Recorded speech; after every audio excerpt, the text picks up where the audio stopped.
Hai teman-teman, kembali lagi sama aku Arin yang merupakan mahasiswi teknologi pendidikan. Nah, sebelum aku ngasih tahu nih, kita di video kali ini tuh kita tuh akan membahas apa? Aku mau tanya dulu nih, pernah nggak sih kamu tuh pas di pembelajaran, pada saat proses pembelajaran, kalian tuh ngerasa kayak bosen, kayak kok dijelasin kok malah muter-muter, aku nggak tahu ini materinya apa, susah mengerti materinya. Sebenarnya kayak gitu tuh bukan sepenuhnya tuh salah siswanya, tetapi itu juga salah satu faktornya itu uh, bahan belajar yang kurang mendukung siswanya atau yang tidak sesuai dengan kebutuhan siswanya. Itu tuh mempengaruhi teman-teman. Nah, jadi di sini aku akan membahas tentang analisis kebutuhan dalam pengembangan bahan ajar. Nah, penasaran nggak sih gimana materinya, gimana cara menganalisis sebelum kalian membuat bahan ajar, biar kalian itu nggak asal-asalan, bukan asal-asalan bikin bahan ajar tersebut. Nah, check it out. Nah, materi pertama yaitu pengertian. Apa sih itu analisis kebutuhan? Yang pertama, analisis kebutuhan itu tuh kayak menyelidiki dulu, bertanya siswa tuh butuhnya apa, terus kenapa mereka tuh kesulitan dalam belajar, gimana sih cara berpikir mereka agar kita itu menyajikan bahan ajar yang sesuai dengan mereka. Mereka pun juga dapat menerima dengan mudah gitu. Analisis kebutuhan itu apa sih? Analisis kebutuhan itu sebenarnya proses untuk melihat kesenjangan antara kondisi nyata sekarang dengan kondisi yang diharapkan ketika pembelajaran. Sederhananya ini tuh misal ya, kondisi sekarang ini tuh sebelum kalian mau mengadakan pembelajaran itu siswa tuh nggak paham tentang materi yang akan disampaikan. Nah, yang diharapkan nantinya itu siswa itu dapat paham tentang materi yang kita sampaikan. Seperti itu. Contohnya, singkatnya, masa sekarang itu tuh masih siswa yang belum paham. Sedangkan yang diharapkan itu kita tuh setelah ini tuh kita mengharapkan bahwa siswa tuh paham tentang materi yang kita jelaskan. Kenapa sih mereka nggak paham?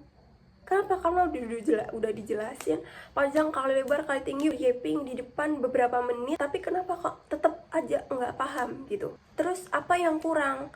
Apa yang kurang dengan bahan ajar kita tuh apa yang kurang? Nah, analisis kebutuhan sendiri itu berfokus pada dua, yaitu target needs dan learning needs. Target needs itu tujuan belajar, dan learning needs itu cara belajar siswa. Jadi kita tuh nggak cuma mikir tentang materinya apa, yang mau diajarkan apa, gimana cara ngajarnya, tetapi juga gimana cara belajar siswa. Gimana cara belajarnya biar materi yang kita sampaikan itu nyampe ke siswanya. Selanjutnya, kenapa sih ini tuh penting?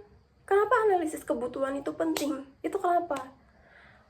Karena sekarang bayangin, kalau kita tidak analisis kebutuhan terlebih dahulu sebelum bahan ajar, sebelum mengembangkan bahan ajar, nantinya akan gimana?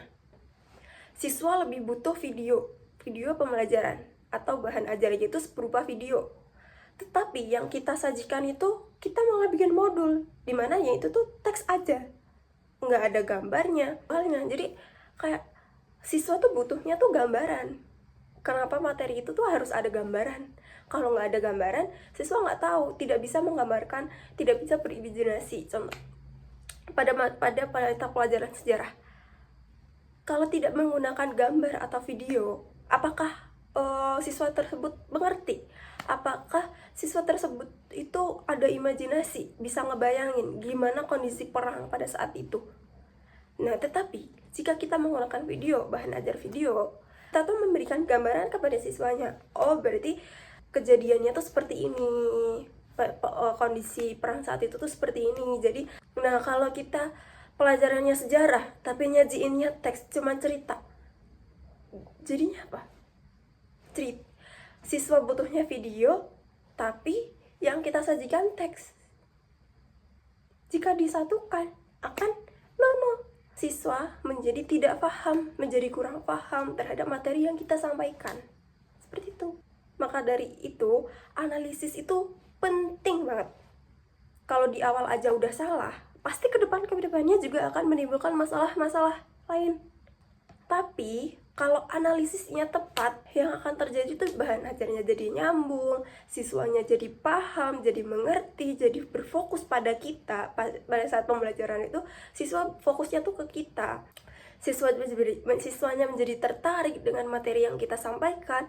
Dengan proses pembelajarannya itu siswa menjadi tertarik. Pembelajaran menjadi semakin efektif. Gitu. Kita lanjut ke materi berikutnya.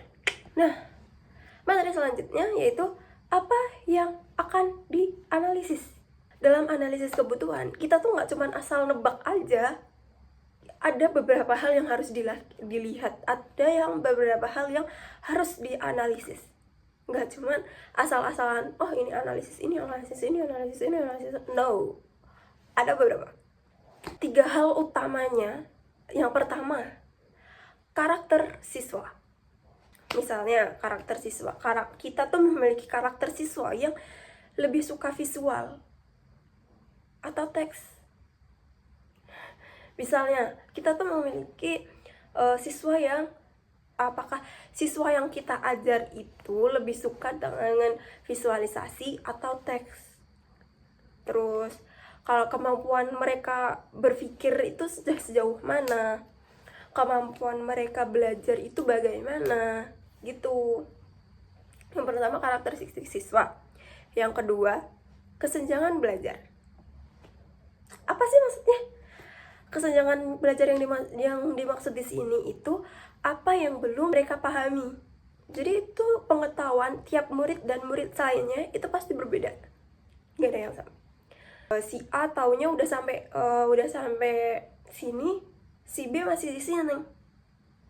Nah, kita harus menganalisis kesenjangan tersebut untuk mendapatkan analisis kebutuhan yang baik dan bahan ajar yang efektif. Seperti yang ketiga, yaitu kondisi belajar.